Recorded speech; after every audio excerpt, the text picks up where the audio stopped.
প্রবাসী টিভি সারা বিশ্বে বাংলাদেশ। আমি এই মুহূর্তে যুক্ত আছি শাহজালাল ইন্টারন্যাশনাল আন্তর্জাতিক বিমানবন্দর রেলওয়ে স্টেশন থেকে। আমি কথা বলবো এক বিদেশগামী ভাইয়ের সাথে। ভাই, আপনার নামটাকে, আপনার পরিচয়টা সম্পূর্ণভাবে দেন। আমার নাম হচ্ছে রিমন সূত্রধর, জেলা ব্রাহ্মণবাড়িয়া, থানা নার্সিংনগর, গ্রাম চেরপুরি। আমি 2022 3 মে যাচ্ছিলাম। যাওয়ার পর আগস্টে 3-4 তারিখে আসলাম। আসার পর আমি আবার যাব, ছুটিতে আসছি। আমি যাব ফেব্রুয়ারি মাসের লাস্ট পর্যায়ে আমি যাব। আচ্ছা, প্রবাসীতে গেছেন আপনি, কোন কাজের দক্ষতা নিয়ে গেছেন? আমি ফ্রি বিষয়ে গেছি, যখন যেটা পাইছি আমি ওইটাই করছি। এখন বর্তমানে আমি একটা কোম্পানির আন্ডারে আছি, ওই জায়গার মধ্যে আমি ড্রাইভিং করি।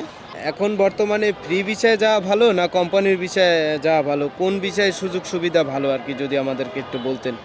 বিষয়টা হচ্ছে ফ্রি বিষয় একরকম, আর কোম্পানির বিষয়টা হচ্ছে আর একরকম। কোম্পানি তো আর সব কোম্পানি আর খারাপ না, আবার সব কোম্পানি ভালো না। 85% কোম্পানি মনে করেন নিয়ে যাবো একরকম কথা কয়া, তারপর যাই দেখবো সব কিছু ব্যতিক্রম। নেওয়ার পর উট টাকার কথা দেয়, উট টাকার জন্য দেয়, তারপর মার্জার মধ্যে দেয়। বিষয়টা হচ্ছে এরকম, মানে এই কোম্পানির বিষয়টা হচ্ছে এরকম। আর ফ্রি বিষয়টা হচ্ছে আপনি 3-4টা কাজ জানেন, আপনি ফ্রি বিষয়ে গেছেন, আপনার ওইটা ভালো লাগছে না ওইটা করবেন, ওইটা ভালো লাগছে না ওইটা করবেন।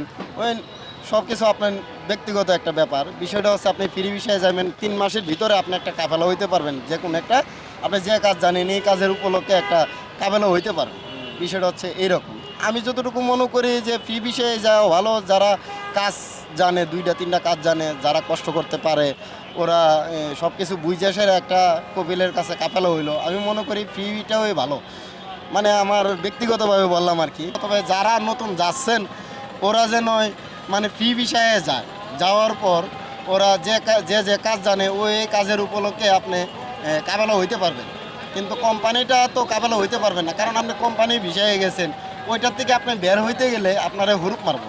হুরুপ মানা মানে আমাদের বাংলাদেশের যে একটা মামলা, আপনার নামে একটা মামলা দিব, তখন আপনি ধরা খাওয়ার পর আপনি বাংলাদেশে চলে আসবেন। তে যারা বাংলাদেশে এই ধরনের ভুক্তভোগী হয়ে চলে আসবেন, ওরা অনেকে টাকা ধার করে নিয়ে যান, অনেকে সুদি করে নিয়ে যান, অনেকে প্রবাসী কল্যাণ ব্যাংক থেকে নিয়ে যান, আত্মীয় স্বজনের কাছ থেকে নিয়ে যান। তারা ওই ধরনের একটা এরকম একটা ভেজালও পড়তে পারেন, মানে আমি যতটুকু মনে করি। আর আমি আরেকটা কথা বলতে চাই যে আমাদের বাংলাদেশের প্রধান উপদেষ্টা ডক্টর ইউনূস স্যার, ওনার কাছে আমি একটি অনুরোধ চাচ্ছি যে প্রবাসীদের একটু দৃষ্টি আকর্ষণভাবে উনি যেন দেখে। 1.5 কোটি মানুষ আমরা প্রবাসে থাকি, ওদের উপরে যেন একটু সুবিচার করে এবং সব কিছু দিয়ে যেন মানে একটু ভালো একটা ফেসিলিটি দেয়। তা আমি আশা করি যে আপনারা প্রবাসী টিভি চ্যানেলটা সবসময় সাবস্ক্রাইব করবেন, সবসময় শেয়ার করবেন, যাতে আমরা প্রবাসীরা যেন একটু সহযোগিতা হয়। আর আমাদের প্রধান উপদেষ্টার চোখে যেন পড়ে যে আমরা যে এই ধরনের একটা ভুক্তভোগী হচ্ছি বা হব বা হচ্ছে, এই ধরনের একটা আপনারা সবসময় শেয়ার করবেন, সাবস্ক্রাইব করবেন, এই আর কি। ধন্যবাদ এতক্ষণ সময় দেওয়ার জন্য প্রবাসী টিভিকে।